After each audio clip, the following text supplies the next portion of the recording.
এই যে hello, excuse me আপু, এই অ্যাড্রেসটা বলতে পারবেন? রিক্সা থেকে নেমে আসা একটি ছেলে নদীকে উদ্দেশ্য করে এই কথাটা বললেন। তার বান্ধবীদের নিয়ে রাস্তার পাশে গাড়িটা নিয়ে ড্রিঙ্কস করছিল। প্রথমবার বলাতে নদী শুনতে পেল না, কারণ সে ড্রিঙ্কসে উন্মাদ হয়ে আসছিল। তাই আয়ান আবার নদীকে উদ্দেশ্য করে বলতে থাকে। এই যে হ্যালো আপু, এই অ্যাড্রেসটা কোথায় বলতে পারবেন প্লিজ? নদী আয়ানের দিকে ফিরে তাকায়, আর তখনই দেখতে পায় একটা কিউট দেখতে ছেলে তার সামনে দাঁড়িয়ে আছে। আর তখনই সে ড্রিঙ্কের বোতলটা গাড়ির উপরে রেখে ছেলেটার দিকে এগিয়ে যায় আর বলতে থাকে। কিরে হিরো, কি হয়েছে, কিছু বলবি নাকি? না মানে আসলে আপু, আমি গ্রাম থেকে এসেছি এখানে আমার বড় চাচার বাসায়, কিন্তু বাসাটা খুঁজে পাচ্ছি না। আপনি একটু ঠিকানাটা দেখে আমায় বলে দেবেন? এই বলে আয়ান নদীর দিকে একটা কাগজ বাড়িয়ে দিল। নদী কাগজটা হাতে নিয়ে দেখলো এটা তো তাদের বাসার ঠিকানা লেখা আছে। তখনই নদী ছেলেটার থুতনিতে হাত রেখে বলতে লাগলো। কিরে খোকা, তুই ঠিক বলছিস তো? এই ঠিকানায় যাবি? হ্যাঁ আপু, আমি একদম ঠিক কথাই বলছি। আমার আব্বু তো আমাকে এই ঠিকানাটাই লিখে দিয়ে বলল ঠিকানা অনুযায়ী পৌঁছে যেতে।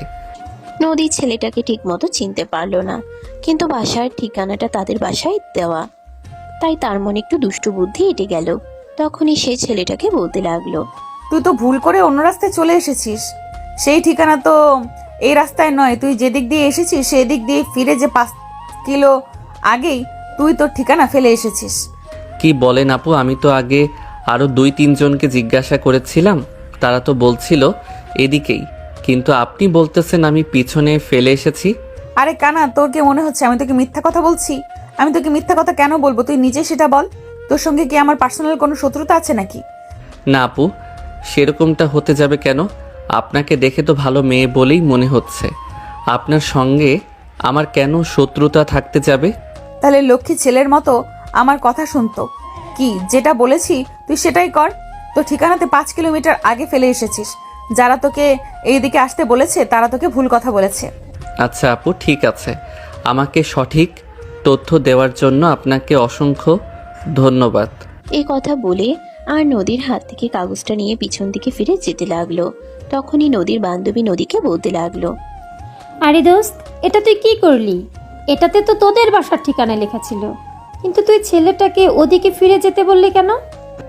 দোস্ত শুন, সবসময় সবকিছু বুঝতে হয় না। আমি কেন ফিরিয়ে দিয়েছি সেটা সময় হলে বুঝতে পারবি। এখন দয়া করে আমাকে প্রশ্ন করিস না। এই বলে নদী আবারও ড্রিঙ্কস করতে শুরু করলো। খোলা রাস্তায়, সেখানে থাকে কিছু বলার মতো কেউ নেই, কারণ তার বাবা শহরের কোটিপতি বিজনেসম্যান 10 জনের মধ্যে একজন। তার যা ভালো লাগবে সে তাই করবে, তার কাজের মধ্যে বাধা দেওয়ার সাহস কারো নেই। সেখানে আড্ডা দিয়ে রাত 8টার দিকে বাসায় ফিরলো।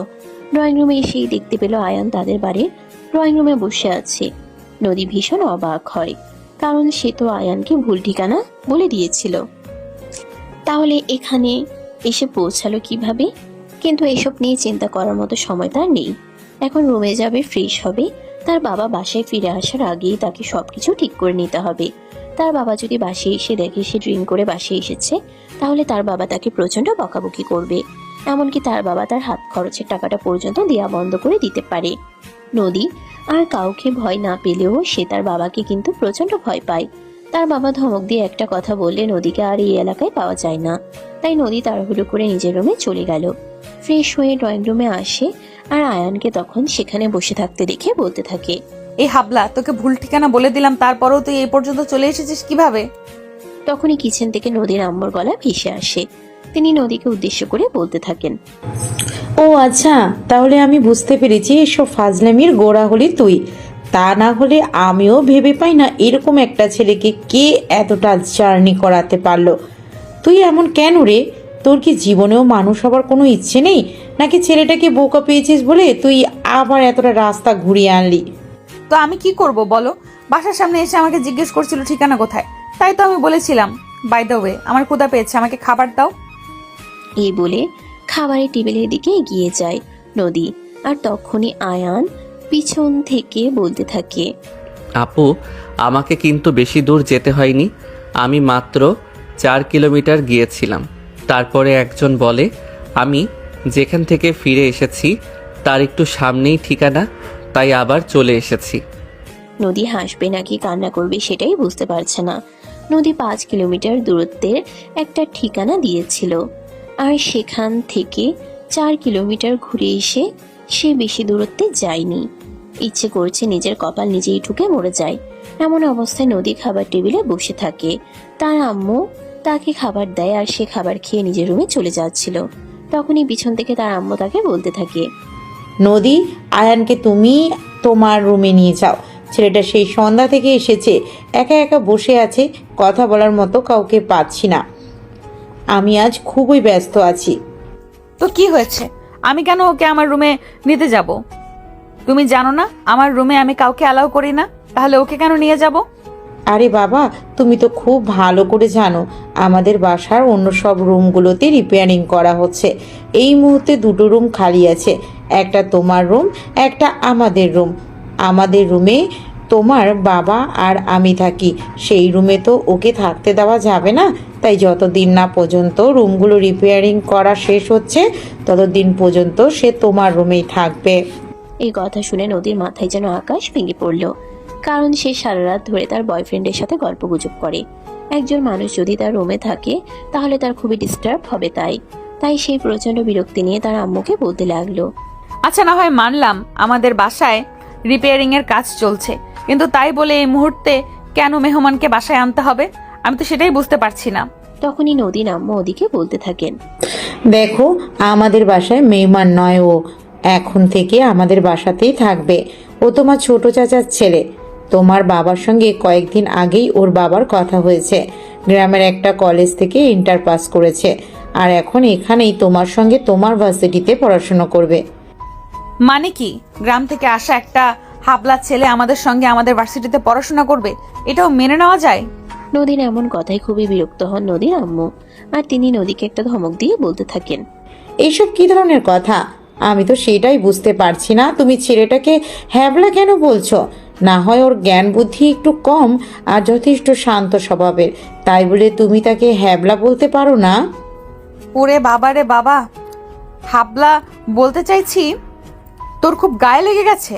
হাবলাকে হাবলা বলবো না তো কি বলবো? দেখো, এখন কিন্তু তুমি একদম বেশি বাড়াবাড়ি করে ফেলছো। এসব করা কিন্তু তোমার একদম উচিত হচ্ছে না, আমি তোমায় বলে দিলাম। আচ্ছা ঠিক আছে, আমি আর বাড়াবাড়ি করলাম না, যাচ্ছি আমার রুমে। তবে আমার রুমে কাউকে থাকতে দেব না, এই তোমাকে বলে দিলাম। প্রয়োজন হলে ড্রয়িং রুমে থাকো। এবারে নদী নিজের রুমে চলে গেল। আয়ান তখনও সেখানে চুপচাপ বসে আছে, কোনো কথাই বলছে না। কিছুক্ষণ পরেই নদীর আম্মু আয়ানের জন্য খাবার তৈরি করে নিয়ে ড্রয়িং রুমে আসলো, আর আয়ানের হাতে খাবারের প্লেট তুলে দিয়ে বলতে লাগলো, এই নাও, এটা তোমার জন্য। আমি এসে আপনাদের খুব ঝামেলায় ফেলে দিলাম, তাই না বড় আম্মু? আরে বাবা, তো এভাবে কেন কথা বলছিস? তুই তো আমাদের বাড়ির ছেলে। তোরা গ্রামে থাকিস আর আমরা শহরে থাকি। গ্রামে আমাদের সেরকম যাওয়া আসা হয় না, তাই তোদের সঙ্গে সেরকম কোনো যোগাযোগ থাকে না। এই যে তোমাদের বাসায় থাকার জায়গা নেই, এটা নিয়েই তোমরা ঝামেলা করছো। কিন্তু আমি তো চাই না আমাকে নিয়ে তোমাদের মধ্যে কোনো ঝামেলা হোক। আরে বাবা, এসব কিছু নিয়ে তুই চিন্তা করিস না। আমার মেয়েটা এমনিতেই একটু রাগী, কিন্তু মনের দিক থেকে খুবই ভালো। তুই কদিন এখানে থাক, দেখবি তোর সঙ্গে একদম মিশে যাবে। এই বলে খাবারের প্লেট আয়ানের হাতে তুলে দিয়ে তিনি সেখান থেকে চলে গেলেন।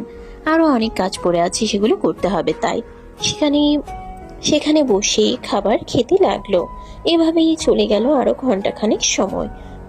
রাত 9:30 বাসায় ফিরে আসে নদীর আম্মু দরজা খুলে দিলেন। আর তখনই তিনি ড্রয়িং রুমে প্রবেশ করতেই নদীর আম্মুকে বলতে লাগলেন, আয়ন এসে পৌঁছায়নি এখনো? সে তো অনেকক্ষণ আগেই পৌঁছে গেছে। তুমি ফ্রেশ হয়ে এসো, আমি সবাইকে একসঙ্গে রাতের খাবার দিচ্ছি। এই বলে নদীর আম্মু সেখান থেকে চলে গেলেন। আর এদিকে নদীর আব্বু ড্রয়িং রুমে এসে কিছুক্ষণ বিশ্রাম নেয়, আর তারপর নিজের রুমে গিয়ে কাপড় চোপড় চেঞ্জ করে ফ্রেশ হয়ে ডাইনিং টেবিলে আসেন রাতের খাবার খাওয়ার জন্য। ততক্ষণে নদী আর আয়ান দুজন খাবার টেবিলে চলে এসেছে।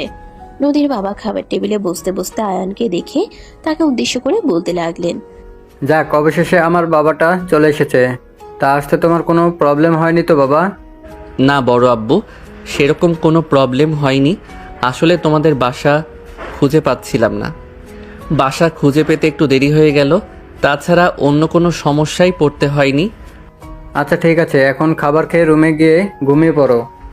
আমি প্রিন্সিপালের সঙ্গে কথা বলে রেখেছি, কাল নদী ভার্সিটিতে যাওয়ার সময় তোমাকে নিয়ে যাবে এবং প্রিন্সিপালের সঙ্গে কথা বলিয়ে দেবে। বাকি যা কিছু করার উনি সব রেডি করে দেবেন। এই কথা শুনে পাশ থেকে নদী একটু অবাক হয়।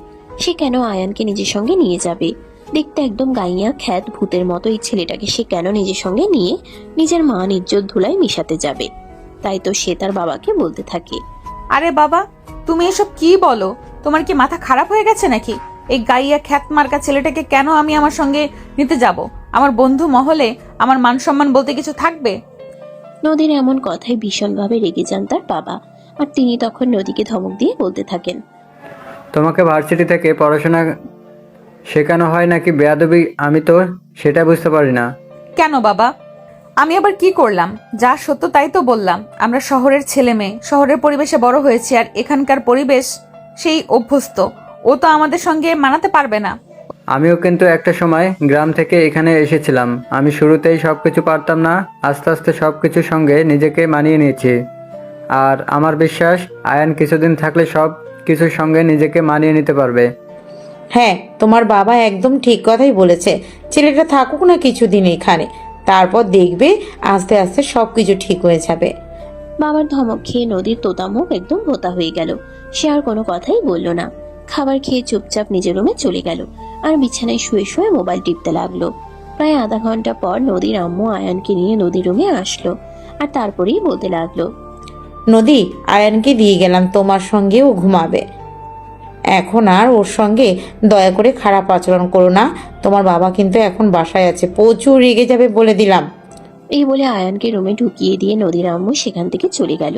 তখনই নদী বিছানা থেকে উঠে বসে দরজাটা আগে লাগিয়ে দেয়, যাতে রুমের ভিতরে কোনো কথা বাহিরে না যায়। তারপরে আয়ানের সামনে এসে দাঁড়ায়। আয়ানের শার্টের কলার চেপে ধরে বলতে থাকে, ওই হারামজাদা ফাজিলের বাচ্চা, এখানে কেন এসেছিস? আমাকে জ্বালানোর জন্য? আমি সারা রাত আমার বয়ফ্রেন্ডের সাথে কথা বলবো। তুই থাকলে আমার এতে সমস্যা হবে। আপু, আমি শুধু একপাশে চুপচাপ শুয়ে ঘুমিয়ে পড়ব। আমি তোমাদের কোনো কথা শুনবো না। আর আমি তোমাকে কথা দিচ্ছি, আমি এসব কিছু কখনো বড় আম্মু বড় আব্বুকে বলবো না। ঠিক বলেছিস তো। পরে আবার আমার আর আমার বয়ফ্রেন্ডের কথা শুনে আব্বু আম্মুর কাছে আমার নামে বিচার দিবি না তো? না আপু, তুমি আমার উপর সম্পূর্ণ ভরসা রাখতে পারো। আমি এমনটা কখনোই করব না। আচ্ছা ঠিক আছে, শুধু তুই বলছিস বলে তোকে ভরসা করে রুমে থাকতে দিচ্ছি। তবে তুই আমার সঙ্গে এক বিছানায় কখনোই ঘুমাতে পারবি না। আমি তোকে কম্বল আর বালিশ দিচ্ছি, সেটা নিয়ে সোফায় গিয়ে শুয়ে পড়। আচ্ছা আপু, ঠিক আছে, কোনো সমস্যা নেই।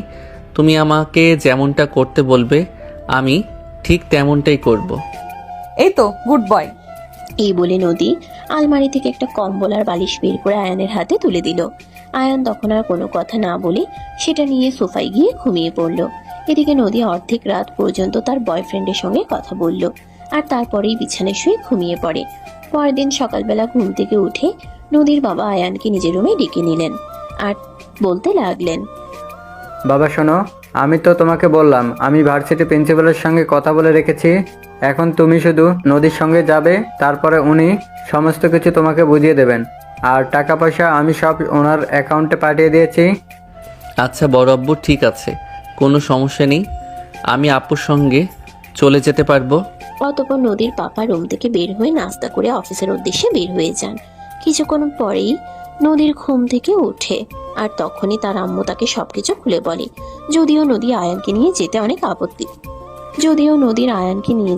আপত্তি ছিল, কিন্তু তার বাবার কথা সে ফেলতে পারবে না। তাই সে বাধ্য হয়ে আয়ানকে নিজের সঙ্গে নিল আর তারপর দুজনে মিলে গাড়িতে করে ভার্সিটি পর্যন্ত পৌঁছে গেল। নদী ভার্সিটিতে এসেই গাড়িটাকে আগে পার্ক করলো, তারপর নিজে নেমে আয়ানকে গাড়ি থেকে নামতে বলল। আয়ান নদীর পিছন পিছন গাড়ি থেকে নেমে আসে। তখনই নদী আয়ানকে বলতে থাকে, আয় আমার সঙ্গে তাড়াতাড়ি আয়, তোকে ক্লাসে পৌঁছে দিয়ে তারপর আমার কাজ আছে। আয়ান তখন কোনো কথা না বলে নদীকে অনুসরণ করতে লাগলো। নদী আয়ানকে নিয়ে একদম প্রিন্সিপাল স্যারের কেবিনে চলে আসলো আর তারপরে প্রিন্সিপাল স্যারকে দেখে নদী বলতে লাগলো, আসসালামু আলাইকুম স্যার। বাবা নাকি আপনাকে ফোন করেছিল, কিছু বলেছিল নাকি? হ্যাঁ বললো, গ্রাম থেকে নাকি তোমার একটা চাচাতো ভাই এসেছে, সে নাকি এখন থেকে আমাদের ভার্সিটিতেই পড়াশোনা করবে। হ্যাঁ স্যার, গ্রাম থেকে একটা হাবলা ক্লান্ত এসেছে, আর তাকেই আমি আপনার কাছে নিয়ে এসেছি। এই বলে নদী আয়ানকে হাত ধরে টানতে টানতে প্রিন্সিপাল স্যারের কেবিনে প্রবেশ করলো। আর তারপর আয়ানকে দেখিয়ে প্রিন্সিপাল স্যারকে বলতে লাগলো, স্যার, এই যে সেই হাবলাকান্ত, যাকে বাবা গ্রাম থেকে এখানে মানুষ বানানোর জন্য নিয়ে এসেছে, দেখুন চেষ্টা করে পারেন কিনা। এই বলে টিটকারি মার্কে একটা হাসি দিয়ে নদী প্রিন্সিপাল স্যারের কাছ থেকে বিদায় নিয়ে সেখান থেকে বের হয়ে চলে গেল। আর তখনই প্রিন্সিপাল স্যার আয়ানকে বলতে লাগলো, আচ্ছা, তুমি তাহলে সেই ছেলে যাকে নদীর বাবা আমাদের ভার্সিটিতে ভর্তি করানোর জন্য গ্রাম থেকে নিয়ে এসেছেন, তাই তো? হ্যাঁ স্যার, একদমই তাই। আমি আমাদের গ্রামের কলেজ থেকে ইন্টার পাস করেছি। আমার ইচ্ছে ছিল গ্রামে কিছু একটা করব। কিন্তু বড় আব্বু আর আমার আব্বু দুজনে মিলে সিদ্ধান্ত নিয়েছে আমাকে শহরের ভার্সিটিতে পড়াশোনা করাবে, তাই এখানে আসা। যাই হোক, সে ভালো কথা। আমি তো তোমার রেজাল্টটা দেখেছি, তুমি তো খুবই ভালো স্টুডেন্ট। তুমি চাইলে শহরের নাম করা যে কোনো ভার্সিটিতে ভর্তি হতে পারো, এতে তোমার কোনো প্রবলেম হবে না। স্যার, তাহলে কি আমাকে আপনাদের ভার্সিটিতে ভর্তি নিচ্ছেন? হ্যাঁ, একদমই তাই। তোমাকে তো আমি ভর্তি নিয়েছি, এখানে না নেওয়ার কি আছে? তুমি যথেষ্ট ভালো স্টুডেন্ট। ঠিক আছে স্যার, আপনাকে অসংখ্য ধন্যবাদ। আপনাকে কৃতজ্ঞতা জানানোর ভাষা আমার সত্যিই জানা নেই। আমি তো ভেবেছিলাম আমাকে আপনাদের ভার্সিটিতে ভর্তি করাবেন না। প্রিন্সিপাল স্যারের এমন কথা শুনে ভীষণ অবাক হন। এত ভালো স্টুডেন্ট, তাকে ভার্সিটিতে ভর্তি না করানোর কি আছে? তাই তিনি আয়ানকে উদ্দেশ্য করে বলতে থাকেন, আচ্ছা, তোমার এরকমটা কেন মনে হলো? এর পিছনে কি কোনো যৌক্তিক কারণ আছে? তার কারণ তো অবশ্যই আছে। আমি নাকি দেখতে হ্যাবলাকান্তের মতো। এই যে একটু আগে আপু বলে গেল, আপনি শুনতে পাননি? দেখো, নদীর কথায় তুমি কিছু মনে করো না। নদী একটু ওরকমই স্বভাবের, সঙ্গে হিংসা করে, কারোর সঙ্গে সহজে মিশতে চায় না। আচ্ছা স্যার, বাদ দিন সেসব কথা। আমি কি আজ থেকে ক্লাস করব? হ্যাঁ, একদমই তাই। তোমার বড় আব্বুর সঙ্গেও তো আমার সেই রকম কথা হয়েছে। তুমি আজকে থেকেই ক্লাস করবে। তুমি 1 মিনিট ওয়েট করো, আমি একজনকে ডেকে দিচ্ছি, সে তোমাকে তোমার ক্লাসে পৌঁছে দেবে। এই বলে প্রিন্সিপাল স্যার একজন মধ্যবয়স্ক লোককে ডেকে নিল। আর তারপর আয়ানকে তার বইপত্র বুঝিয়ে দিয়ে ক্লাসে দিয়ে আসতে বলল। ওই লোকটি আয়ানকে তার ক্লাসে পৌঁছে দিল। আয়ান ক্লাসে প্রবেশ করা মাত্রই ক্লাসের সমস্ত স্টুডেন্ট তার দিকে তাকিয়ে আছে। মনে হচ্ছে এমন যেন ভুল করে কোনো অনাকাঙ্ক্ষিত বস্তু সেখানে চলে এসেছে। কেউ তো ঠোঁট চেপে চেপে হাসছিল। তখনই ক্লাস টিচার সবাইকে উদ্দেশ্য করে বলতে লাগলো, কি হচ্ছে এসব? তোমরা জানো ওর পরিচয় কি? ওকে নিয়ে হাসাহাসি করছো? এত বড় সাহস তোমাদের? ক্লাস টিচারের ধমক শুনে মুহূর্তের মধ্যেই পুরো ক্লাস একদম নিস্তব্ধ হয়ে গেল।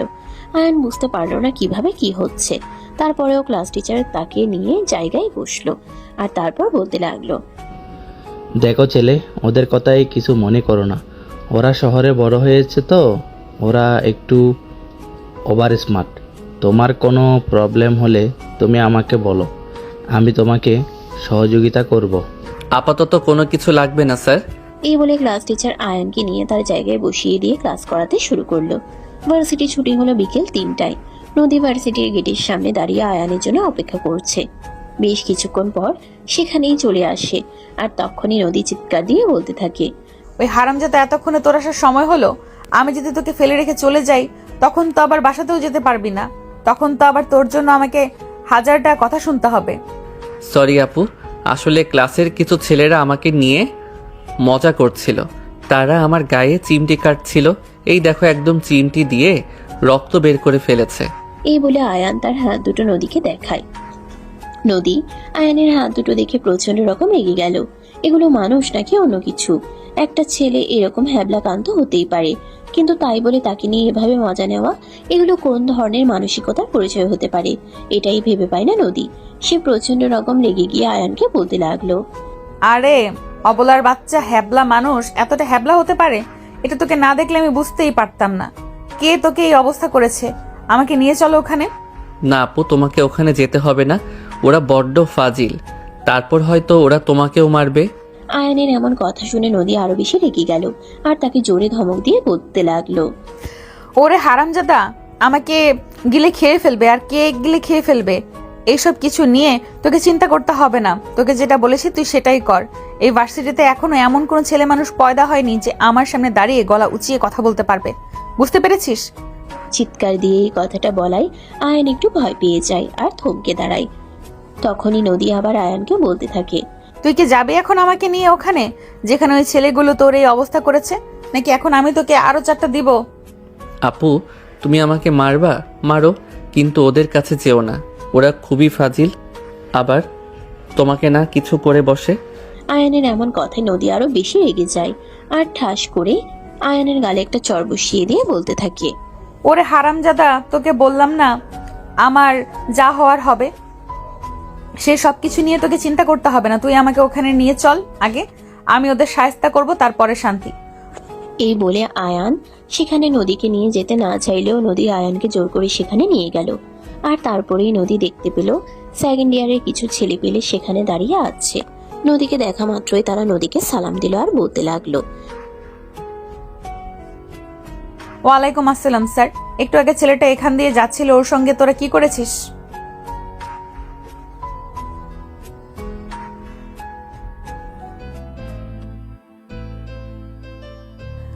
তুই জানিস ওর পরিচয় কি?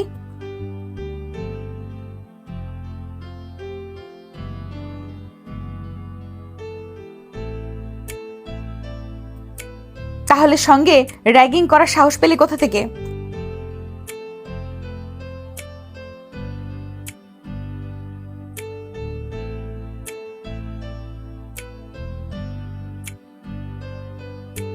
এটা শুনে প্রচন্ড পরিমাণে রেগে যায় নদী। আর তখনই শুভ এবং তার সাথে থাকা সব কয়টা ছেলেকে এলোপাথারি ঘুষি লাথি মারতে থাকে। ছেলেগুলো একদম কাবু হয়ে যায়। আয়ান হাঁ করে তাকিয়ে থাকে। একটা মেয়ে মানুষের শরীরে এত শক্তি আসতে পারে, আর সে এতগুলো ছেলেকে একসঙ্গে মারপিট করতে পারে, এটা আয়ান এই প্রথমবার দেখলো। নদী সবকটা ছেলেকে ইচ্ছা মতো মেরে তারপর বলতে লাগলো, হারামজাদার বাচ্চা, এ আমার চাচাতো ভাই। এর সঙ্গে আর কোনোদিন যদি উল্টাপাল্টা কিছু করেছিস তাহলে তোদের হাড্ডি আমি গুঁড়ো করে ছেড়ে দেবো বলে দিলাম। এই বলে নদী সবকটাকে শাসিয়ে সেখান থেকে চলে যাচ্ছিল। আর তখনই পিছন থেকে শুভ বলতে থাকে,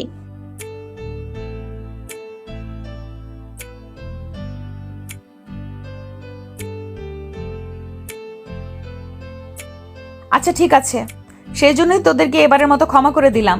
যদি আর কোনোদিন এই ছেলেটার আশেপাশে তোদেরকে দেখেছি তাহলে তোদের এমন অবস্থা করব যেটা তোরা কোনোদিনও কল্পনাও করতে পারবি না, এটা তোদেরকে বলে দিলাম। এই বলে নদী আয়ানের হাত ধরে টানতে টানতে সেখান থেকে নিয়ে চলে গেল।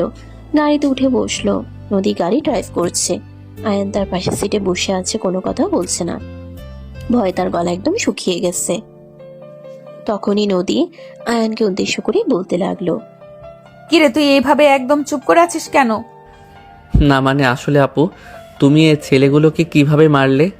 নদী তখন আরো রেগে গিয়ে আয়ানকে বলতে থাকে, কিভাবে মেরেছি তুই দেখতে পাসনি?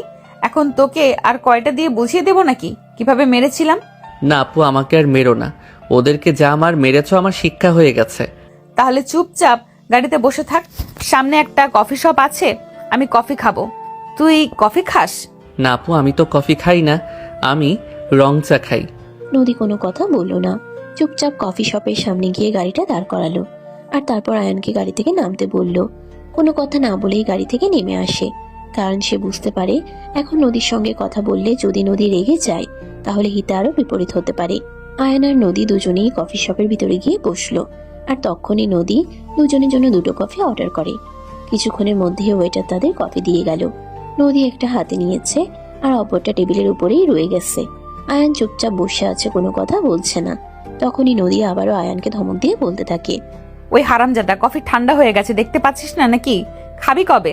না মানে আসলে আপু আমি তো তোমাকে বললাম সব কিছু, আমি কফি খাই না, আমি রং চা খাই। ওরে হারামজাদা, তখন তুই গ্রামে ছিলি, এখন শহরে এসেছিস, এখানে রং চা পাওয়া যায় না। এখানে কে কফি খেতে হবে? শুরু কর, অভ্যাস অভ্যাস করে নে। এই বলে নদী কফির অন্য মগটা আয়ানের দিকে এগিয়ে দিল। আয়ান তখন কোনো কথা না বলেই নদীর কাছ থেকে সেটা নিয়ে নিল, কারণ সে খুব ভালো করেই জানে নদী প্রচন্ড পরিমাণে রেগে আছে। এখন তার সঙ্গে কথা বললে এর পরিণাম আরো বেশি খারাপ হতে পারে। ইচ্ছে না থাকা সত্ত্বেও আয়ান কফিতে চুমুক দিতে লাগলো। কিছুক্ষণের মধ্যেই তাদের কফি খাওয়া হয়ে গেল। তখনই নদী আয়ানকে বলতে লাগলো, এই শোন, আমি তোকে এখান থেকে একটা রিক্সায় উঠিয়ে দেই, বাসার সামনে নামিয়ে দিবে, তারপর তুই রুম পর্যন্ত যেতে পারবি তো? আপু সে না হয় আমি চলে যেতে পারবো, কিন্তু তুমি কোথায় যাবে? তুমি বাসায় যাবে না? দেখ, আমাকে একদম এত প্রশ্ন করবি না। এত প্রশ্ন করা আমার একদম ভালো লাগে না। আমার বয়ফ্রেন্ড আমাকে ফোন করেছে, সে কিছুক্ষণের মধ্যেই আমার সঙ্গে দেখা করার জন্য এখানে আসবে। ও আচ্ছা, তাহলে আমিও থাকি না এখানে, না হয় তোমাদের সঙ্গে বসে কিছুক্ষণ গল্পগুজব করলাম আর দুলাভাইয়ের সঙ্গে পরিচিত হয়ে নিলাম। একদম বেশি পাকনামি করবি না, তোকে এখানে থাকতে হবে না, তুই চলে যা। আমি তোকে রিক্সায় উঠিয়ে দিচ্ছি, আমি আমার বয়ফ্রেন্ডের সঙ্গে ডেটিংয়ে যাব, সেখানে তুই থেকে কি করবি? আচ্ছা ঠিক আছে আপু, কোনো সমস্যা নেই, তুমি যেরকমটা বলবে সেরকমটাই হবে। এই বলে নদী আয়ানকে নিয়ে কফি শপ থেকে বের হলো, আর তারপরে একটা রিক্সা ডেকে নিয়ে আয়ানকে রিক্সায় উঠিয়ে দিল। রিক্সাওয়ালাকে সবকিছু ভেঙে চুরে বলে দিল যেন আয়ানকে বাসার সামনেই নামিয়ে দেয়।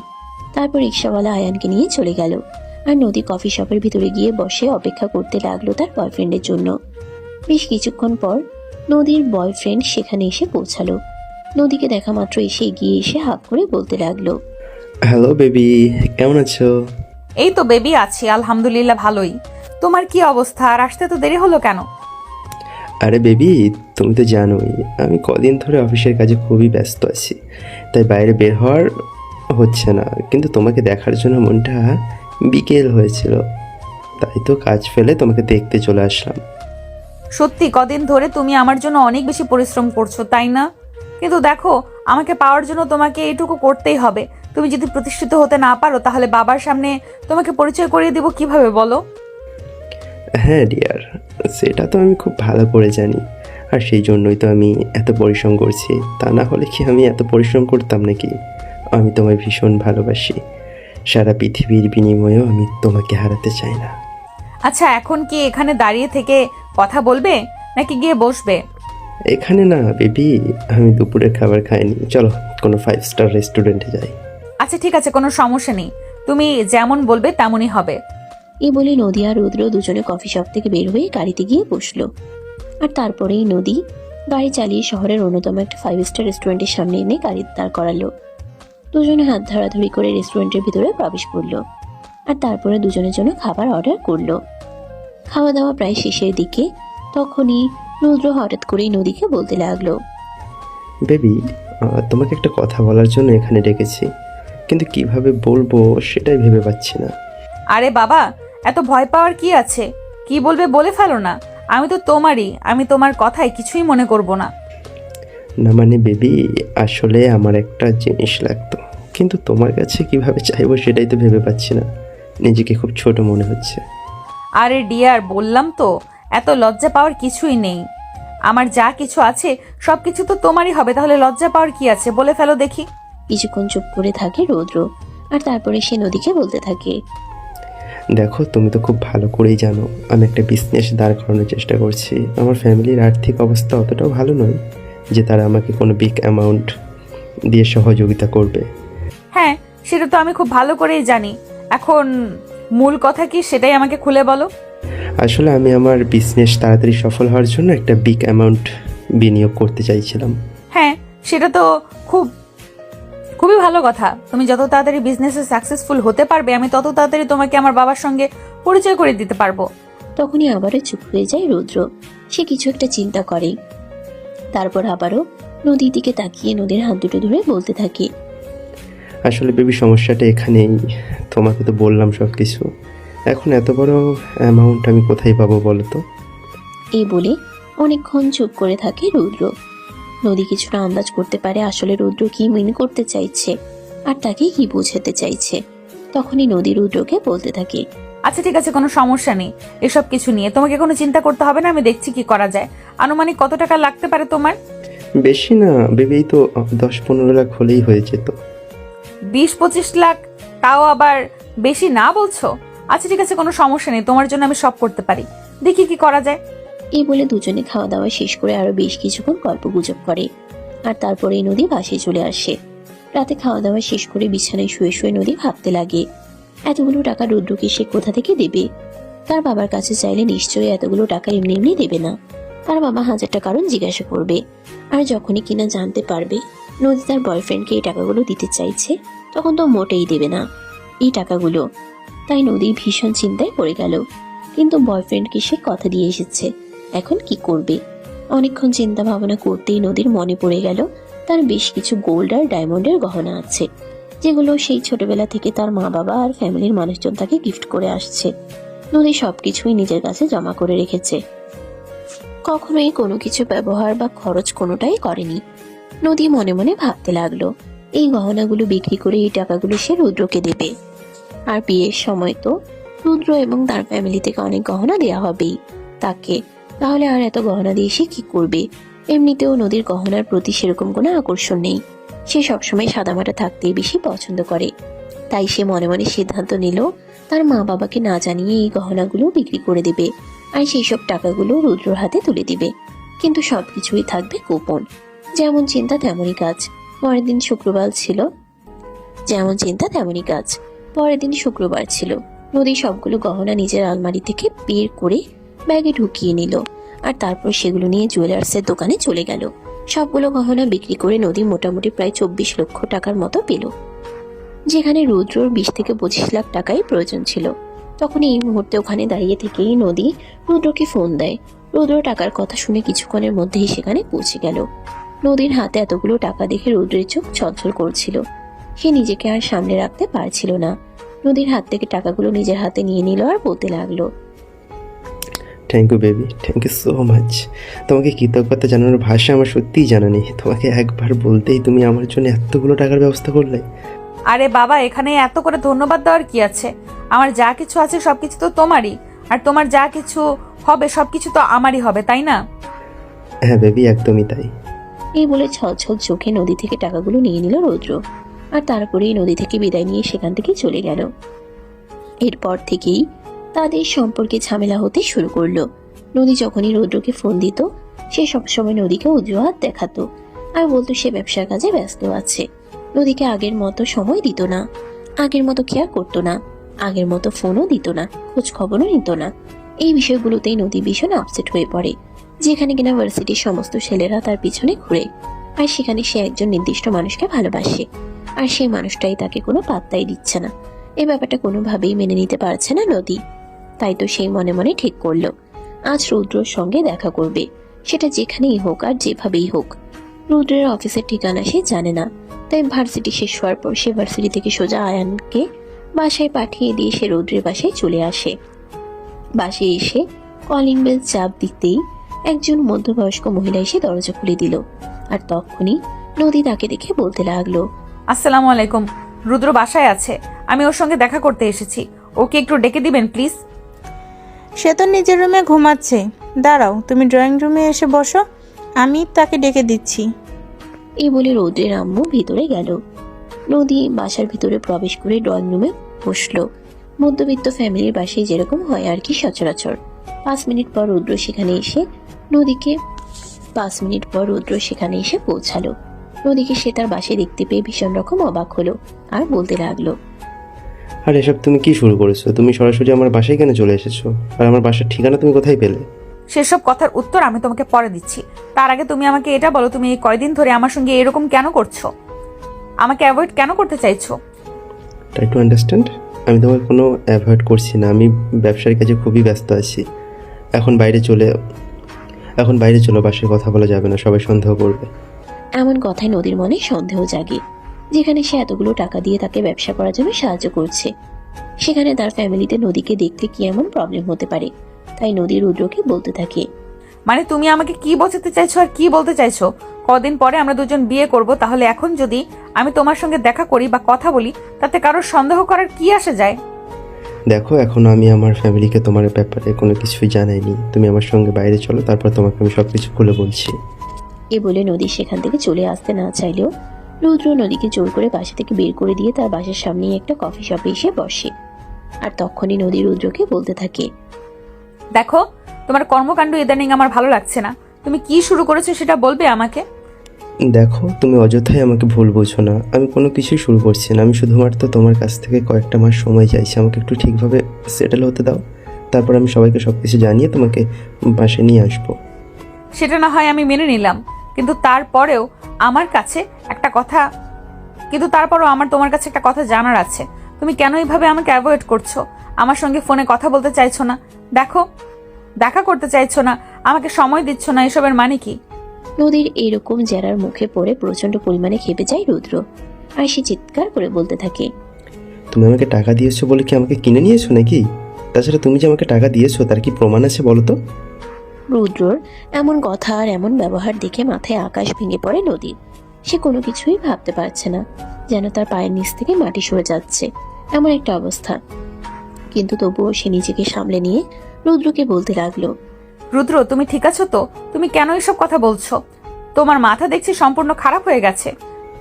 না, আমার মাথা খারাপ ছিল, এখন আমার মাথা সম্পূর্ণ ঠিক হয়ে গেছে। তুমি একদিন আমাকে পাগল বানিয়ে রেখে দিয়েছো। তুমি কি আমাকে নিজের চাকর মনে করো নাকি, যে যখন তোমার যেটা মন চাইবে সেটাই করবো আমি? মানে কি এসবের? তুমি ব্যবসা করতে চাইলে ব্যবসার জন্য টাকার প্রয়োজন, সেটা আমি দিতাম, কিন্তু যেদিন থেকে তোমাকে টাকা দিয়েছি সেদিন থেকে তুমি আমার সঙ্গে এভাবে খারাপ ব্যবহার করা শুরু করেছো। বেশ করছি, তোমার সঙ্গে আমি আর থাকতে পারছি না। এই সম্পর্ক থেকে আমি মুক্তি চাই। সারাক্ষণ শুধু আমাকে প্যারা দাও, এসব কিছু আমি আর নিতে পারবো না। দয়া করে এসব থেকে আমাকে মুক্তি দাও। রুদ্র, তুমি সত্যিই পাগল হয়ে গেছো। আমি তোমার সুস্থতার অপেক্ষায় এখান থেকে ফিরে গেলাম। আশা করব তুমি নিজেই সামলে নিয়ে তারপরে নিজেই আমাকে খুঁজে নেবে। এই বলে নদী কফি শপ থেকে বের হয়ে চলে যাচ্ছিল, আর তখনই পিছন থেকে রুদ্র নদীকে উদ্দেশ্য করে বলতে থাকে, তুমি নিশ্চিন্তে যেতে পারো। এটা কখনো মনে মনে ভেবো না যে আমি তোমাকে ফেরানোর চেষ্টা করব। তোমার প্রয়োজন আমার জীবনে ফুরিয়ে গেছে। তুমি এখন আর আমার জন্য 4 পয়সার প্রয়োজন নেই। কথাগুলো নদীর কলিজায় একদম সূচের মতো করে বিচ্ছিল। সে ভাবতেই পারছিল না রুদ্র কখনো তাকে এইভাবে কথাগুলো বলতে পারে।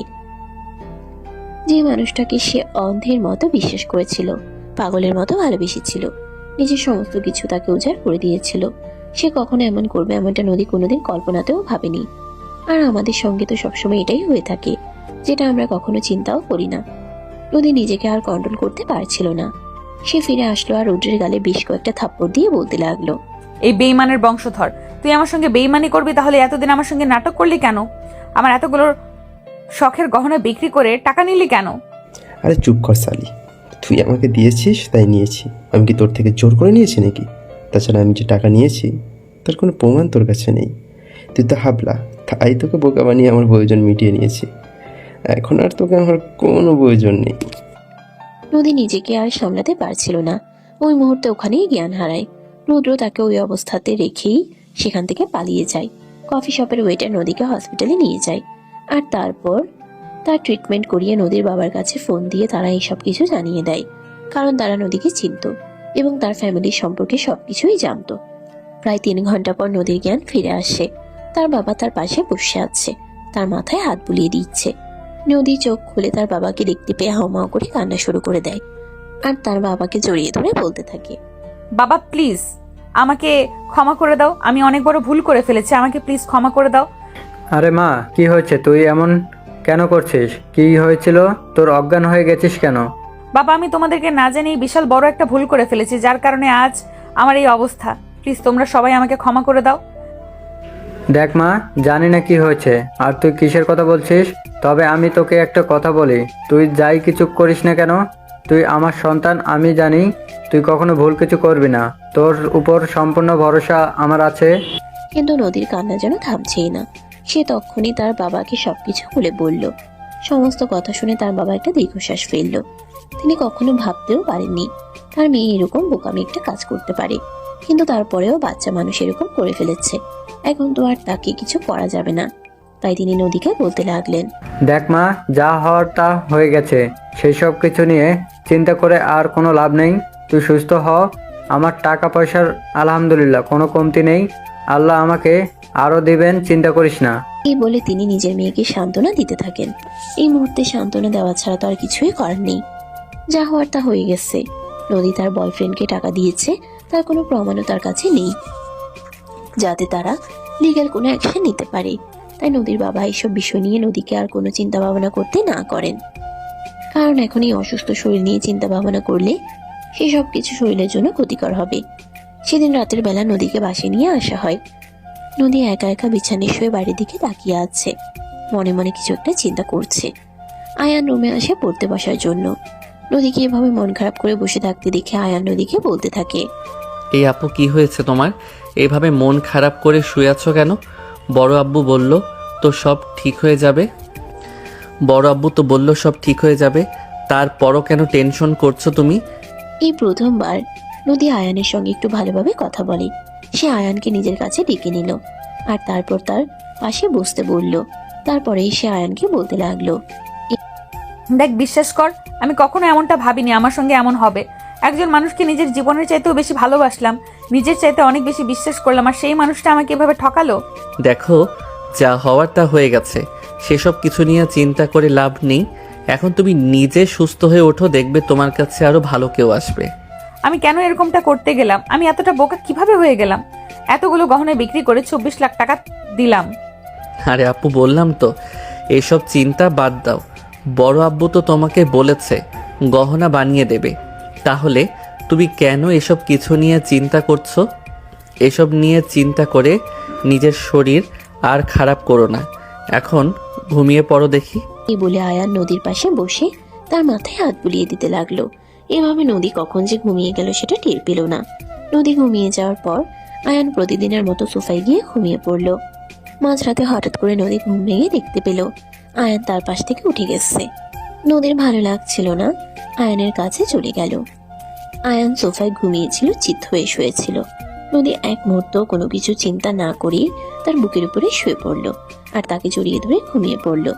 শেষ রাতের দিকে যখন সে অনুভব করতে পারলো ভারী কিছু একটা তার বুকের উপরে শুয়ে আছে আর তার গরম নিঃশ্বাস তার মুখে লাগছে, আয়ান চিৎকার দিতে যাবে, তখনই সে চোখ খুলে দেখতে পেল কেউ একজন তার বুকের উপরে শুয়ে আছে, কিন্তু চুল দিয়ে পুরোর মুখ ঢেকে আছে, তাই চেহারাটা বোঝা যাচ্ছে না। আয়ান নিজের হাত দিয়ে চুলগুলো সরিয়ে দিল আর দেখতে পেল নদী তার বুকের উপর শুয়ে আছে, কিন্তু চুল দিয়ে পুরো মুখ ঢেকে আছে, তাই চেহারাটা বোঝা যাচ্ছে না। আয়ান নিজের হাত দিয়ে চুলগুলো সরিয়ে দিল আর দেখতে পেল নদী তার বুকের উপর শুয়ে আছে। সে ভীষণ রকম অবাক হয় আর নদীকে ঘুম থেকে জাগিয়ে তোলার চেষ্টা করে। এই আপু, আপু কি হলো? তুমি এখানে এসেছো কেন? তুমি না বিছানায় ঘুমিয়েছিলে? এই কথা বলিস না, আমার ঘুম পাচ্ছে, আমাকে ঘুমাতে দে। আমার যেখানে ঘুমাতে শান্তি লাগছে সেখানেই ঘুমাচ্ছি, বিছানায় শুয়ে আমি আরাম পাচ্ছিলাম না। আরে আপু, এগুলো তুমি কি বলছো? এত বড় মেয়ে হয়ে আমার বুকের উপর শুয়ে আছে, তোমার লজ্জা করছে না? উফ, চুপ করবি তুই? বললাম তো বিছানায় শুয়ে আমি শান্তি পাচ্ছিলাম না, এখানে আমার শান্তি লাগছে তাই এখানে ঘুমিয়ে পড়েছি। চুপচাপ আমাকে ঘুমাতে দে, কোনো কথা বলিস না, নড়াচড়া করিস না। এই বলে নদী আয়ানকে আর কোনো কথা বলার সুযোগ না দিয়ে তার বুকের উপর আবারও তাকে শক্ত করে জড়িয়ে ধরে ঘুমিয়ে পড়ল। অনিচ্ছা সত্ত্বেও আর নদীকে কোনো কিছুই বলতে পারল না, কারণ সে খুব ভালো করে জানে এমনিতেই নদীর মানসিক অবস্থা খুব একটা ভালো নেই, আর এখন যদি সে নদীকে কিছু বলে তাহলে নদী রেগে যেতে পারে। তার চাইতে বরঞ্চ এটাই ভালো হয় সে চুপচাপ থাকলো, কারণ আর যাই কিছু হোক না কেন নদীকে এখন কোনোভাবেই রাগানো যাবে না। তাই আয়ান আর কোনো কথা বলল না, নদীকে সেভাবেই শুয়ে থাকতে দিল আর সেও চুপচাপ শুয়ে রইল। নদীর ঘুম ভাঙলো সকাল 11টায়। ভার্সিটির টাইম অলরেডি পার হয়ে গেছে, আজ আর আয়ানের ভার্সিটি যাওয়া হলো না। নদীর ঘুম ভাঙার পর নদী আয়ানের বুকের উপর থেকে নেমে গেল। আয়ানও তখন কোনো কথা না বলেই তাড়াহুড়ো করে ফ্রেশ হয়ে নিচে গেল নাস্তার টেবিলে। নদীর আম্মু তখন ড্রয়িং রুমে বসেছিল। আয়ানকে দেখা মাত্রই তিনি বলতে লাগলেন, কিরে, কি ব্যাপার, এত দেরি হলো কেন ঘুম থেকে উঠতে? আপনাদেরকে তো আগেই বলে দিয়েছি আয়ান একটু হ্যাবলা টাইপের, তাই নদীর আম্মু এই কথা জিজ্ঞেস করার সঙ্গে সঙ্গে আয়ান নদীর আম্মুকে বলতে লাগলো, বড় আম্মু, আসলে আপু আমার বুকের উপর শুয়েছিল, তাকে অনেকবার ডেকেছিলাম আমার বুকের উপর থেকে নেমে যাওয়ার জন্য আর আমাকে ঘুম থেকে উঠে আসতে দেওয়ার জন্য, কিন্তু আপু আমাকে সেটা করতে দেয়নি, তাই লেট হয়ে গেছে। আয়ানের এমন কথা শুনে জিভে কামড় দিলেন নদীর আম্মু। কিছুই বুঝতে পারছেন না, সবকিছু ওনার মাথার উপর দিয়ে যাচ্ছে, কিন্তু তারপরও তিনি আয়ানকে কোনো কথা না বলে তার নাস্তা বানিয়ে দিলেন। আয়ান নাস্তা খেয়ে আবারও রুমে চলে গেল। কিছুক্ষণের মধ্যেই ফ্রেশ হয়ে নদী নিচে আসে, তার আম্মুকে নাস্তা বানিয়ে দিতে বলে। তার আম্মু কোনো কথা না বলেই নদীকে নাস্তা বানিয়ে দিল। নদী নাস্তা খেতে শুরু করলো। তখনই হঠাৎ করে নদীর আম্মু নদীকে বলতে লাগলো, কিরে, রাতে তুই কোথায় ঘুমিয়েছিলি?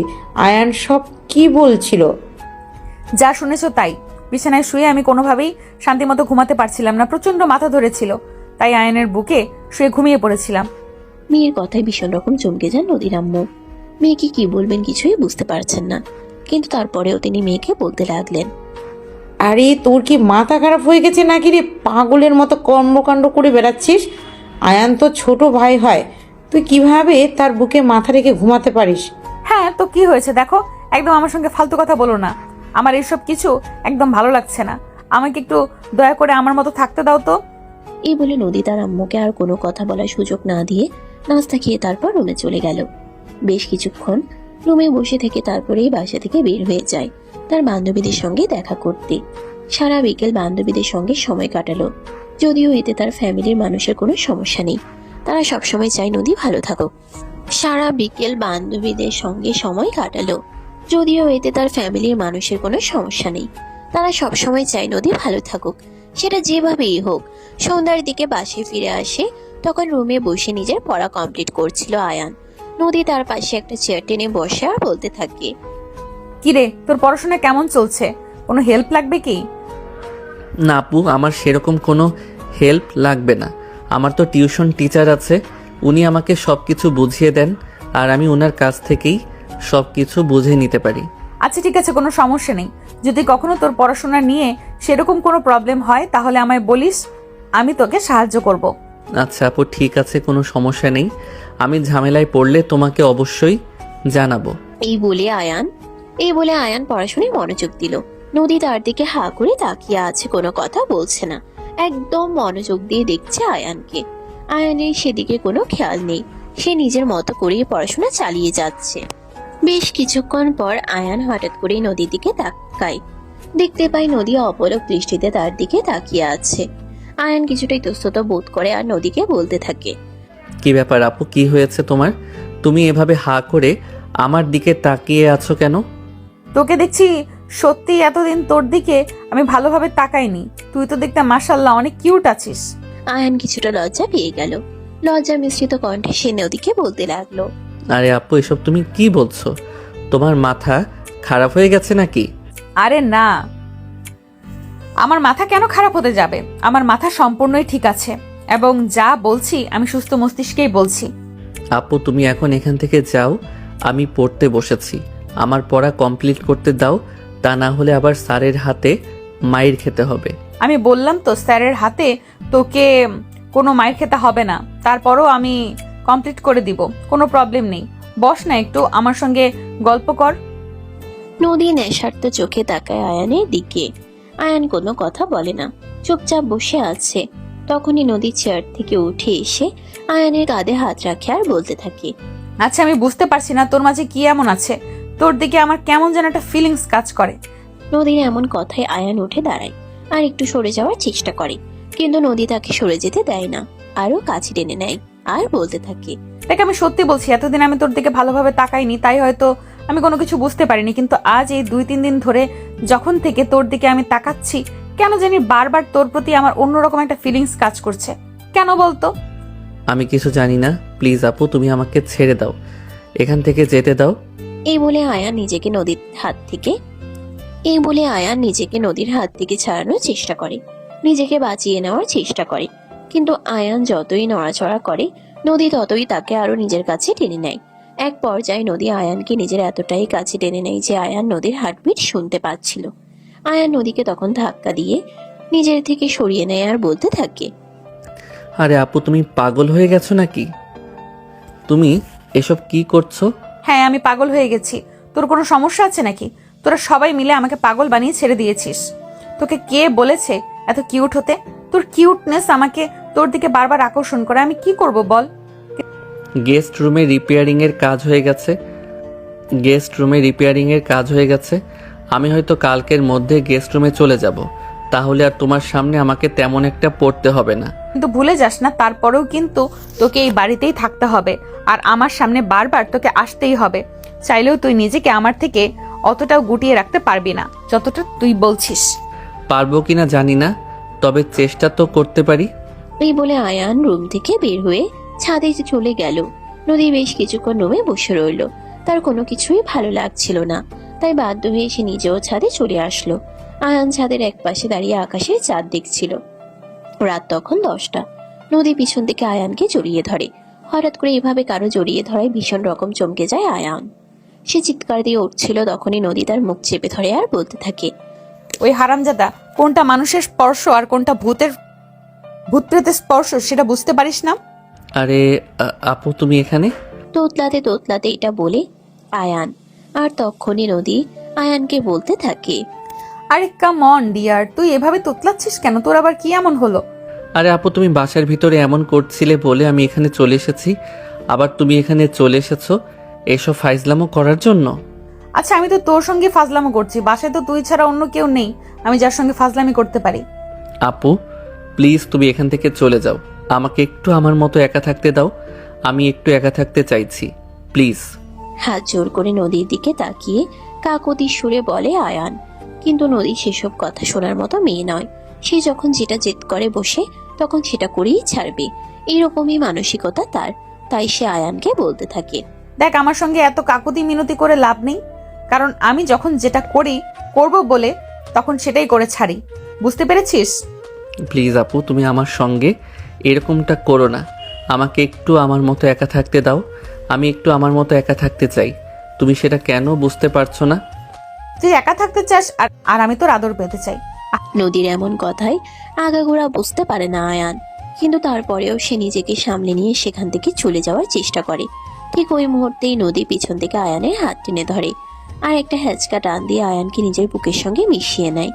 আয়ানের বক্ষ দেশ আর নদীর বক্ষ দেশ একদম লেগে আছে। অপরদিকে আয়ানের ঠোঁট দুটো নদীর ঠোঁটের একদম কাছাকাছি। নদী এই সুযোগটাকে আর মিস করলো না। আয়ানের মাথাটাকে নিজের দিকে চেপে ধরে তার দুই ঠোঁটে নিজের দুই ঠোঁট ডুবিয়ে দিল। প্রায় 2 মিনিট গভীরভাবে আয়ানের ঠোঁটে চুমু খেলো নদী, আর তারপরে সে আয়ানকে ছেড়ে দিয়ে বলতে লাগলো, সেই সাথ তোর ঠোঁট দুটো তো সেই মিষ্টি। আয়ান লজ্জায় লাল হইয়া যায়। নদী এরকম কিছু একটা করবে সেটা কখনো কল্পনাতেও চিন্তা করেনি। সে মাথা নিচু করে দাঁড়িয়ে আছে, কোনো কথা বলছে না। তখনই নদী আবারও তাকে বলতে লাগলো, কিরে, কি হলো? তুই আমার সঙ্গে কথা বলছিস না কেন? আমি তোকে কিছু জিজ্ঞেস করছি, রেসপন্স করছিস না কেন?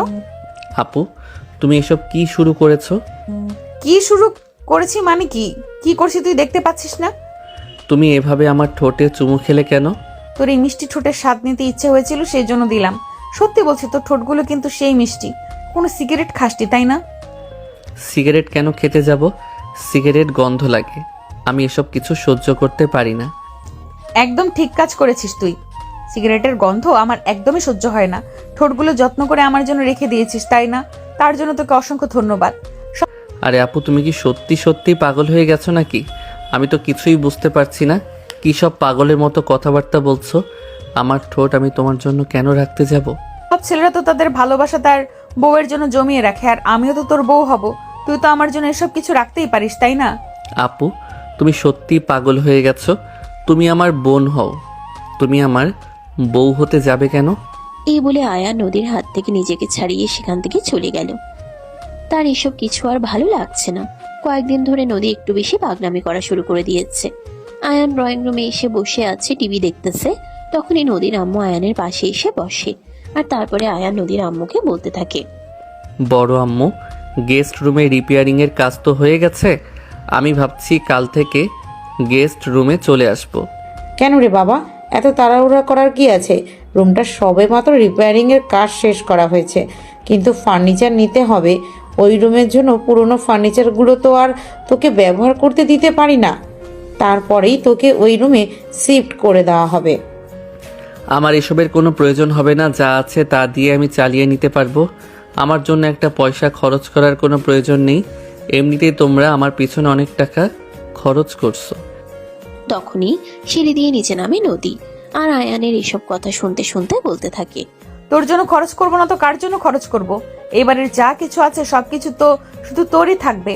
তাহলে এখন যদি তোর পেছনে খরচ না করি তবে চলবে কি করে? এই বলে ড্রয়িং রুমে এসে বসে নদী। আর তখনই নদীর বাবা বাসায় চলে আসে। তার বাবা ও ফ্যামিলির সবাইকে ড্রয়িং রুমে দেখে তিনিও সেখানে বসে গেলেন। তখনই নদী তার বাবার পাশে গিয়ে বসলো, তার বাবার কাঁধে মাথা রেখে বলতে লাগলো, দেখো বাবা, আমি জানি জীবনে অনেক ভুল করেছি, কিন্তু তারপরও আমি তোমার কাছে একটা আবদার নিয়ে এসেছি। তুমি কি আমার আবদার রাখবে? আরে মা, এভাবে কেন বলছিস? তুই আমার একমাত্র মেয়ে, তুই আমাকে কেন কিছু করতে বললে আমি সেটা করব না? এমনটা কখনো হতে পারে নাকি? বল না কি হয়েছে? বাবা, আমি একজনকে ভালোবেসে ফেলেছি আর তাকে বিয়ে করতে চাই। এই কথা শুনে নদীর মা বাবা দুজনেই চমকে যায়।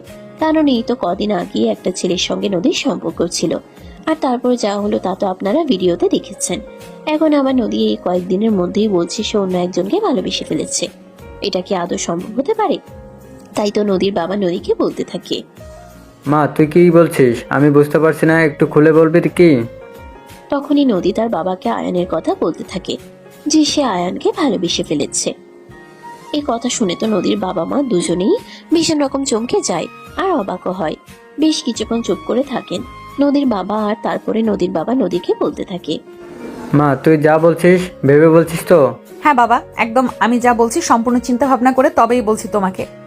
আচ্ছা ঠিক আছে, আমি এই বিষয়টা ভেবে দেখব, তারপর ছোট কাকার সঙ্গেও কথা বলবো। এটা শুনে তো নদী প্রচুর খুশি হয়, কিন্তু আয়ান একটুও খুশি হতে পারলো না। নদী এরকম একটা অন্যায় আবদার করলো আর তার বাবা সেটা মেনে নিয়ে বলছে তিনি আয়ানের বাবার সঙ্গে কথা বলবেন, যেখানে কিনা একটা মেয়ে তার আপন চাচাতো ভাই, তাও আবার তার চাইতে বয়সে ছোট, তাকে বিয়ে করতে চাইছে। আয়ান কোনো কথা না বলে সেখান থেকে চলে গেল। তার ঠিক 1 সপ্তাহ পরে আয়ানের মা বাবা শহরে চলে আসে। আয়ান তাদেরকে দেখে ভীষণ রকম অবাক হয়। এই সময়ে তাকে কোনো কিছু না জানিয়ে শহরে চলে আসার কারণ কি কিছুই সে বুঝতে পারে না। তাই তো সে তার বাবাকে বলে, কি ব্যাপার বাবা, তোমরা হঠাৎ করে আমাকে কোনো কিছু না জানিয়ে এখানে কেন এসেছো? আর আসবে আমাকে একটা ফোন করে জানিয়ে আসলে না? তোকে সারপ্রাইজ দেওয়ার জন্য চলে আসলাম, তবে তোর জন্য এর চাইতেও বড় একটা সারপ্রাইজ সামনে অপেক্ষা করেছে, যেটা তুই সময় হলেই দেখতে পাবি। আমার জন্য আর কি সারপ্রাইজ থাকতে পারে? আমি তো সেটাই বুঝতে পারছি না। যাই হোক, এতদিন পর তোমাদেরকে দেখতে পেয়ে সত্যি আমার ভালো লাগলো। এখানে আসার পর থেকে তো আর তোমাদের সঙ্গে দেখা করতে বাড়ি যেতে পারছিলাম না। তোমরা যখন চলে এসেছো ভালোই হয়েছে। কটা দিন তোমাদের সঙ্গে সময় কাটাতে পারবো, আমারও ভালো লাগবে। এবার আয়ান তার মা বাবার সঙ্গে বসে গল্প করতে থাকে। এভাবে দেখতে দেখতে বেশ কিছুক্ষণ সময় কেটে গেল। নদীর আম্মু সবার জন্য নাস্তা বানিয়ে নিয়ে ড্রয়িং রুমে চলে আসবে। সবাই একসঙ্গে বসে নাস্তা খাচ্ছিল। তখনই হঠাৎ করে আয়ানের আব্বু নদীর আব্বুকে উদ্দেশ্য করে বলতে লাগলো, কি ব্যাপার ভাইজান, আপনি আমাদেরকে কি জন্য এভাবেই ডেকে নিয়ে আসলেন? তোদেরকে তো একটা বিষয়ের দরকারে এখানে ডেকে নিয়ে এসেছি, একটু বস, আমি সবকিছু তোমাদেরকে খুলে বলছি। এই বলে নদীর বাবা আয়ানের বাবাকে সবকিছু খুলে বললেন। নদী আয়ানকে পছন্দ করে সে ব্যাপারে সবকিছু শুনে আয়ানের বাবা বলতে থাকে, কি ব্যাপার ভাইজান, আপনি আমাদেরকে কি জন্য এভাবে ডেকে নিয়ে আসলেন? দেখুন ভাইজান, আমি আপনাকে এই ব্যাপারে কোনো কিছুই বলবো না। আপনি তো খুব ভালো করেই জানেন আমি যখনই কোনো কাজ করি তখনই আপনার সঙ্গে পরামর্শ করে তবেই করি। এর ব্যাপারে আপনি যা সিদ্ধান্ত নেবেন আমি তাই মেনে নেব, আমার কোনো দ্বিমত থাকবে না। কিন্তু ভাই, আমার এভাবে বললে হয় না। ছেলেটা তোর, সব কিছুর সঙ্গে এই বিষয়টাকে গুলিয়ে ফেলিস না। আরে ভাইজান, আমি বললাম তো, আপনার যা ভালো লাগে আপনি তাই করতে পারেন। আপনি যে সিদ্ধান্ত নেবেন তাতেই আমরা রাজি আছি, আমাদের কোনো সমস্যা হবে না, বুঝতে পেরেছেন আপনি? একদম তাই সারা উত্তর দিল আয়ানের বাবা। নদীর বাবা তখন আর কোনো কথা না বলে আয়ান আর নদী দুজনকে একসঙ্গে ডেকে নিয়ে বলতে লাগলেন, আমাদের বিয়ে ফাইনাল। তোমরা দুজন নিজেকে আজ রাতের মধ্যেই মানসিকভাবে প্রস্তুত করো। কাল বিকেলের মধ্যে কাজে ডেকে বাসায় তোমাদের বিয়ের কাজ সম্পূর্ণ করা হবে। কথাটি শুনে নদী তো ভীষণ খুশি হলো, কিন্তু আয়ান একদমই খুশি হতে পারলো না। সে এমন কিছু কখনোই আশা করেনি। তার মা বাবা, এমনকি তার বড় চাচা এমন সিদ্ধান্ত নেবে এটা সে কল্পনাতেও ভাবেনি। আয়ান মুখ গম্ভীর করে সেখানেই বসে রইল। তখনই নদীর বাবা আয়ানের পাশে গিয়ে বসলো। আয়ানের কাঁধে হাত রেখে বলতে লাগলো, কিরে বাবা, কি হয়েছে? নদী তো ভীষণ খুশি হয়েছে, কিন্তু তোর মন খারাপ কেন? তুই কেন মুখটাকে এভাবে গম্ভীর করে রেখেছিস? যাকে আমি আপু বলে ডাকি তাকে বিয়ে করব কিভাবে বলো? তার উপর আপু আমার থেকে বয়সে বড়। আরে বাবা, আমি এটা বুঝতে পারছি না। নদী যেখানে তোকে বিয়ে করতে সমস্যা নেই, সেখানে তোর কেন ওকে বিয়ে করতে সমস্যা? তার একটাই মাত্র কারণ, আপু আমার চাইতে বয়সে বড়। তাছাড়া সে আমার নিজের বোন হয়। তখনই নদী সেখানে দাঁড়িয়ে থেকে সবাইকে উদ্দেশ্য করে বলতে থাকে, ওর যত সমস্যায় থাকুক না কেন তাতে আমার কিছুই যায় আসে না। আমি যেটা সিদ্ধান্ত নিয়েছি আমি সেটাই করব। যখন একবার সিদ্ধান্ত নিয়ে ফেলেছি যেখানে আমি বিয়ে করব, ওকে যতক্ষণ পর্যন্ত ওকে আমি বিয়ে করতে না পারছি আমার শান্তি নেই। আর যদি তোমরা আমাকে অন্যত্র কোথাও বিয়ে দিতে চাও বা আয়ানের সঙ্গে বিয়ে দিতে না চাও, তাহলে তোমরা আমার মরা মুখ দেখবে, এই আমি বলে দিলাম। এই বলে নদী সেখান থেকে নিজের রুমে চলে গেল। উপস্থিত সবাই খুব ভালোভাবেই বুঝতে পারলো নদী যেটা চেয়েছে সেটাই করতে হবে, কারণ নদী প্রচন্ড পরিমাণে জেদি। সে যদি আয়ানকে বিয়ে করতে না পারে তাহলে হয়তো এমনটাই হবে যেমনটা সে বলেছে। তাই আয়ানের মা বাবা আর নদীর মা বাবা মিলে আর কোনো রকম দেরি না করে, কোনো রিস্ক না নিয়ে পরের দিন বিকেলেই বাসে কাজে ডেকে নিয়ে আসলো আয়ান এবং নদীকে নতুন বউয়ের সাজে সজ্জিত করা হয়েছে। ঘরোয়া অনুষ্ঠানের মাধ্যমে তাদের দুজনের বিবাহের কাজ সম্পন্ন হয়। নদী প্রচন্ড পরিমাণে খুশি হলেও আয়ানের মুখে খুশি ছিটে ফুটে পর্যন্ত নেই। বিয়ের আসনে দুজন বসে আছে কবুল বলার অপেক্ষা। আয়ান মুখ গম্ভীর করে বসে আছে। নদী আয়ানকে বলতে থাকে, কিরে কি হলো, তুই এভাবে মন খারাপ করে বসে আছিস কেন? প্লিজ আপু, তুমি আমার সঙ্গে এরকমটা করো না। তুমি আমার আপু, তোমাকে আমি কখনোই বউ বলে ডাকতে পারবো না। পারবি পারবি, খুব ভালো করেই পারবি। যখন আমার হাতে প্রতিদিন 2-4টা করে থাপ্পড় খাবি, তখন দেখবি এমনি এমনি সব ঠিক হয়ে যাবে। একটু জোরে ধমক দিয়েই আয়ানকে কথাটা বলে নদী। আয়ান তখন আর কোনো কথা বলার সাহস পেল না, চুপচাপ বসে রইল। কিছুক্ষণের মধ্যেই কাজে লেখাপড়া কাজ শেষ করে তাদের দুজনকে কবুল বলতে বলে। নদী তো এক মুহূর্তও দেরি না করেই কবুল বলে দিল, কিন্তু আয়ান কবুল বলতে চাইছিল না। সে চুপচাপ বসেছিল, কোনো কথাই বলছিল না। তখনই নদী আয়ানের পাঞ্জাবির কলার চেপে ধরে বলতে থাকে, ওই হারামজাদা, আমি সে কখন থেকে কবুল বলে অপেক্ষা করছি, তুই এখনো কবুল বলছিস না কেন? একদম গলা চেপে মেরে ফেলবো বলে দিলাম। রাগে আগুন হয়ে এই কথাটা বলে নদী। আয়ান তখন আর কোনো চিন্তা না করেই কবুল বলে দিল, কারণ সে খুব ভালো করে জানে নদী রেগে গেলে কি হতে পারে। তার চাইতে কবুল বলে দেওয়াই ভালো। অতঃপর এভাবেই তাদের বিয়ের কাজ সম্পন্ন হলো। রাত 12টা বাজে। বাসর ঘরে বসে অপেক্ষা করছে নদী, কিন্তু সে বাসর ঘরে যেতে চাইছে না আয়ান। একদম কান্নাকাটি শুরু করে দিয়েছে। সবাইকে অনেক রিকোয়েস্ট করছে যাতে তাকে নদীর রুমে যেতে না হয়, কিন্তু সবাই তাকে জোর করে টেনে হিঁচড়ে নদীর রুমে ঢুকিয়ে দিল আর দরজাটা বাইরের দিক থেকে লক করে দিল। নদী এতক্ষণ খাটের উপরে বসা ছিল। আয়ানকে দেখা মাত্রই খাটের উপর থেকে নেমে আসলো, থরথর করে কাঁপছে। নদী আয়ানের পাঞ্জাবির কলার চেপে ধরে আর বলতে থাকে, এই হারামজাদা, আমি সে কখন থেকে এখানে বসে অপেক্ষা করছি, তোর এতক্ষণে আসার সময় হলো? প্লিজ আপু, আমার সঙ্গে এরকম করো না। আমাকে প্লিজ রুম থেকে বের হয়ে চলে যেতে দাও। আয়ানের এমন কথা শুনে প্রচন্ড পরিমাণে রেগে যায় নদী আর ঠাস করে আয়ানের গালে একটা চড় বসিয়ে দিয়ে বলতে থাকে, এই হারামজাদা, একটু আগেই না তোর সঙ্গে আমার বিয়ে হয়েছে, তাহলে তুই এখনো আমাকে আপু বলছিস কেন? আমি তোর বউ লাগি, আমাকে বউ বলে ডাকবি, নয়তো নাম ধরে ডাকবি। আমি পারবো না আপু, তুমি আমার আপু লাগো। তুমি আমার চেয়ে বয়সে বড়, তাই তোমাকে আমি আপু বলেই ডাকবো। তবে রে হারামজাদা, দেখাচ্ছি মজা, দাঁড়া তুই। এই বলে নদী আর এক মুহূর্তও দেরি না করে আয়ানকে ধাক্কা দিয়ে খাটের উপরে ফেলে দিল আর সে আয়ানের বুকের উপরে চেপে বসলো। আয়ান ব্যথায় কুকিয়ে ওঠে আর নদীকে বলতে থাকে, আপু কি করছো তুমি? আমার বুকের উপর থেকে নামো, আমার তো ব্যথা লাগছে। তাতে আমার কি? আমি তোর বউ লাগি আর তুই আমাকে আপু বলে ডাকিস, তখন আমার ব্যথা লাগে না? আরে মোর জ্বালা, তুমি আমার আপু লাগো, তোমাকে আমি আপু ডাকবো না তো কি করব? প্লিজ নামো আমার বুকের উপর থেকে, আমার নিঃশ্বাস নিতে কষ্ট হচ্ছে। কিন্তু কে শুনে কার কথা? এদিকে নদী প্রচন্ড পরিমাণে জেদি। সে আয়ানের বুকের উপরে বসে থেকেই আয়ানের ঠোঁট দুটোতে নিজের ঠোঁট ডুবিয়ে দেয় আর গভীরভাবে চুমু খেতে থাকে। প্রায় 5 মিনিট পর সে আয়ানকে ছাড়ে আর তখনই আয়ান গলা কাটা মুরগির মতো ছটফট করতে শুরু করে। এটা দেখে নদী হাসতে হাসতেই শেষ আর বলতে থাকে, কিরে কি হলো তোর? তুই এইভাবে গলা কাটা মুরগির মতো ছটফট করছিস কেন? এভাবে কেউ চুমু খায়? আর একটু হলে তো আমি নিঃশ্বাস বন্ধ হয়ে মরেই যেতাম। আরে মরে যাওয়া কি এতই সোজা নাকি? এখন তোকে চুমু খাবো, আদর খাবো, তোর হাড্ডি মাংস জ্বালিয়ে খাবো, তারপর তোর 14 গোষ্ঠীকে জ্বালিয়ে খাবো। আপু, তুমি সত্যি পাগল হয়ে গেছো? এসব কি বলছো তুমি? প্লিজ ছেড়ে দাও আমাকে আর নামো আমার বুকের উপর থেকে।